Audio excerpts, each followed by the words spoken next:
do you think whenever we have these circles that really aren't touching the east, is that affecting these teams big? I mean, obviously we've got Terra, Campo Militar, Cruz de Val, Al-Zahar, Impala. All of those areas are out of play with drops like this, but I feel, at least for what we've seen so far this series, most of the teams are kind of choosing this area over that anyway.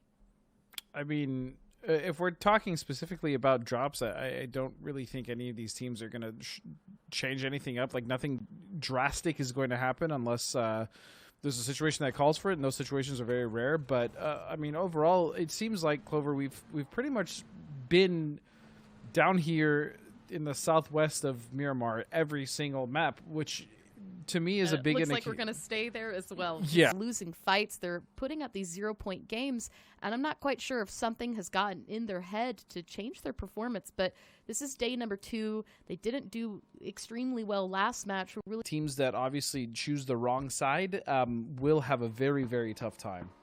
Ooh, and it looks like J-Sank's actually going to get a knock onto Microfy, who was on the back of him to the church. But now at 3-man, as we can see, ATC starting to rotate, got a bit close to Wildcard here. But Melon is just going to send it. They are going to lose Aguila into this. Coming up from the corner, will barely survive that. Melon down to 22 HP, but gets the knock and flush onto Penta. As we see, Marcelic is actually going to find Jazza. So we've got a couple of players down for Wildcard now, as well as, meanwhile, we can see in the kill feed, Exodus and Hardships continuing to go down to the low ground and kind of out of this position.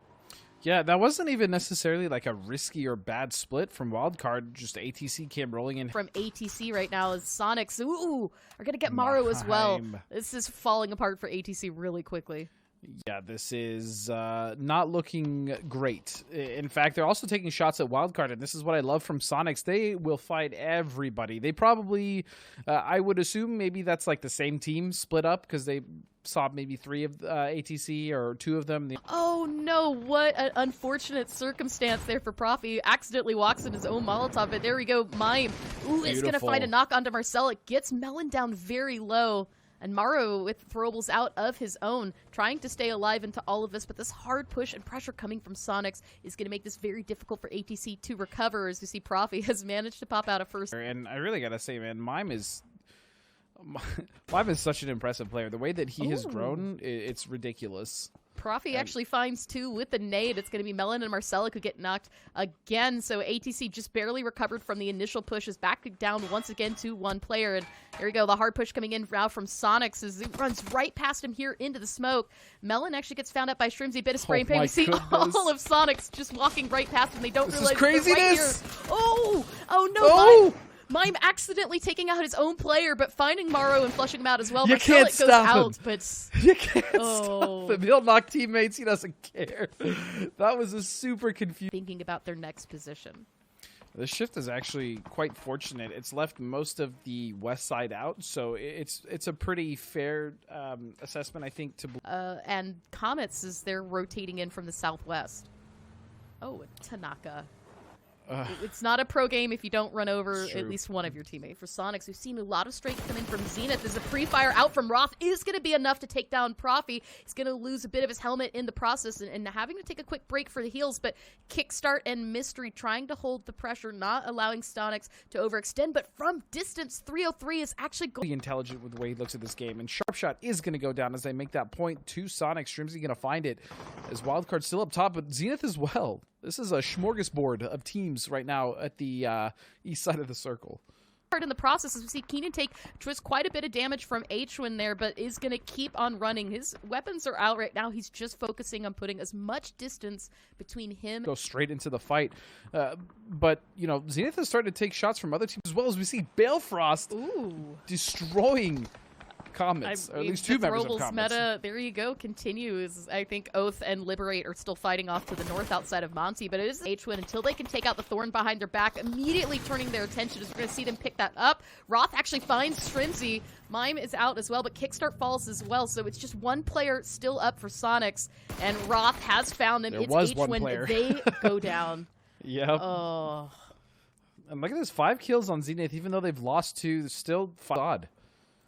Ooh, and yeah, I mean, Balefrost has a really nice angle on this. We saw him get that double nade kill on Comets out of Monte Nuevo, but should have a good angle on this as we can actually see multiple teams taking shots this direction. 303 and Wildcard also taking shots at Liberate right now. It's actually going to be Mystery that gets a knock there onto Lush. Guab and Ice Tech struggling just a bit to stay alive, and that might be a little bit of relief for Balefrost, who's going to be able to continue on. It's phase 5. The blue is moving, and you don't want to be along the edge, which is where he is right now, but multiple teams still looking in that direction doesn't necessarily mean it's going to help him out here. But Honey Badger finding Ice Tech gets that knock. There will be no recovery for that, and Guab's got no choice. Just naturally. Oath, meanwhile, Balefrost has been doing a lot of work picking up not only 3 kills, but doing a lot of damage, and I believe he got 1 knock that wasn't actually cleaned up. So this is huge. And Zenith's still trucking. They're still on the east side of this, trying to find a way in. But Keenan... Good opportunity here for Keenan. He does find and flush Roth. All that's left is Mystery right above him, but can he find the angle onto this? As it looks like a flashbang is out, hoping that that's enough, but 303 had enough of an angle onto this. Mystery takes out Keenan, but not before Honey Badger takes him back out as well, and that is 2 teams eliminated for the price of 1 as 303 continue. Immediately, we're seeing utility come out from Fabled as they're looking for those knocks. Icy Flex is actually very low. We've got smokes out as well, so Fabled looking for that position and that push into this compound, hoping to have enough.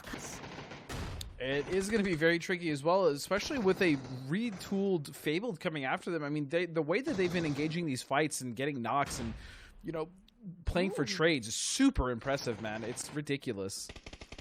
It looks like Illusion is actually going to knock down both Tanaka and Greg. Shot trades indeed as 2 players go down for Illusion, but Ranger has been flushed out as well, and that's another one. Supernova has been found as well. All that's left still standing is Hella. She was working on that res for Tanaka, but pulling back away as Top Dog came in for a hard push, trying to find that next knock, and from afar, Purdy Curdy is actually going to get a knock onto Icy Flex, and that might land a hand to Hella, except that she is completely open to the rest of these teams, and it's actually going to be Snakers there that cleans that up. But look, we see as well in the kill feed, Hard Shifts are getting some knocks on this as well and stealing some kills. So Illusion down to 1 player. It's actually Honey Badger coming down for 303. So multiple teams looking for a better angle on this, but McCoy immediately getting that knock and flush onto Drassel as we see now SDK look for that opportunity here. Oh, and SDK might see some utility there, but even still, Radiance can really mess up SDK's game here if they decide to push up. Battylow's going to go up. He's going to get uncivil. Ooh. Here comes Hard Shifts. Hard Shifts are actually walking right onto SDK here. They're going to get that knock there onto Purdy. That's 2 players down for SDK's. Maluk gets Curdy, right now as well. And Alo, who was trying to lend a hand, pulling back, trying to get a better angle. As we can see now, Lobes and Chuba coming up from the high ground here as Uncivil goes down as well. That's 3 players out right now for shoot to kill. Only Alo still standing. And Hard Shifts now sitting at 6 kills, trying to take the center point away, but right now have the high ground. So I wouldn't extend beyond this just yet, as there you go, Illusion found out by Chuba.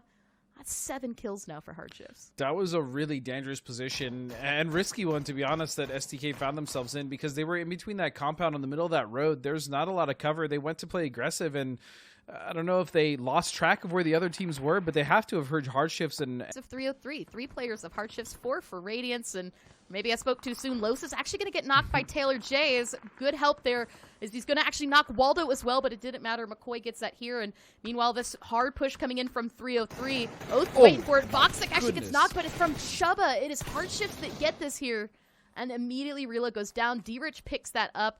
They're not going to have the opportunity to get that res here. 303 down to just 2. Other thing as well, I want to talk about Radiance positioning here. We've talked about their need to make it to these final circles. Waldo's actually going to knock and flush out D-Rich. That leaves 303 just down to Honey Badger. It's now 8 kills here for Radiance, who continue to hold the center of the zone and the high ground. We've got Hard Shifts and Alo just beyond the ridge here, and this is not going to look good for, Halo, but look at this. Here we go. Maluk actually gets down McCoy, but Waldo gets down Maluk as well. There's a trade of knocks. Nice prone. Ooh, and that was almost perfect. 3 teams. It looks like Alo had actually been found onto this. 2 players knock right now for Radiance. Waldo and Batty are the only 2 still up, but it is down to just Chuba. So we've got a solo versus 3 players now for Radiance. I mean, this is wild. Radiance. He hears it. He sees him. Oh, Chuba with the hero plays. Jeez, this is the second time he's clutched second place for his team. There we go. Lovely from Radiance Chubba. now holding down the center, watching that window. Waldo taking a couple shots, is going to land it there, and it is actually going to be McCoy that gets the final kill as Radiance getting a chicken dinner with